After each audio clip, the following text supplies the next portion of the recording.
కాకినాడ పిఠాపురం నియోజకవర్గంలో పోలీసులు తనిఖీలు నిర్వహించారు. పలు ప్రాంతాల్లో భారీ మద్యాన్ని పట్టుకున్నారు. ఎస్ఐబి అధికారులు షేక్ మహమ్మద్ అలీ ఆధ్వర్యంలో పిఠాపురం సిఐ శ్రీనివాస్ సమక్షంలో తనిఖీలు నిర్వహించారు. ఇళ్లలో నిల్వ ఉంచిన మద్యాన్ని పట్టుకొని కేసు నమోదు చేశారు. ఇంటి దగ్గర 350 కేస్ మద్యం బాటిళ్లు, సుమారు 10,000 లీటర్ల మద్యాన్ని స్వాధీనం చేసుకున్నట్టు డీఎస్పీ హనుమంతరావు తెలిపారు.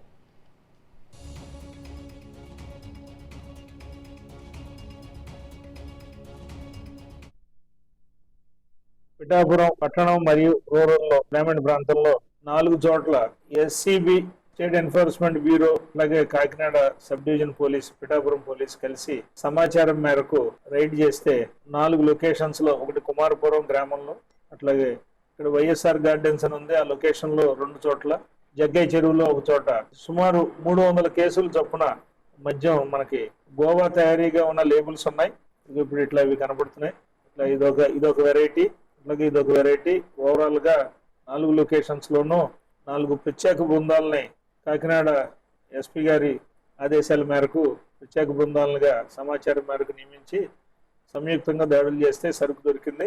దీంట్లో భాగంగా ఆ లొకేషన్స్ లో ఆ పర్టికులర్ ఇళ్లలో ఎవరు లేకపోవటం, దానికి సంబంధించిన వాళ్ళ కోసం గాలింపు చర్యలు చేపడుతున్నాం. అందులో ఒకటి అంబటి వీర వెంకట సత్యనారాయణ రెడ్డి అనే ఒక ఆయన ఉండే ఇల్లు, తర్వాత ఇంకో ఆయన సతీష్ కుమార్ అనే ఉండే ఇల్లు, ఇంకోటి సువార్తమ్మ అనే ఆవిడ ఉండే ఇల్లు. సో ఈ 4 ఏళ్ల తాలూకు వాళ్ళ పర్సన్స్ ని మనం సెక్యూర్ చేసి ఈ మధ్య వాళ్ళ పొజిషన్ లోకి ఎలా వచ్చింది ఏంటనే దాని మీద ఫర్దర్ దర్యాప్తు అనేది జరుగుతుంది.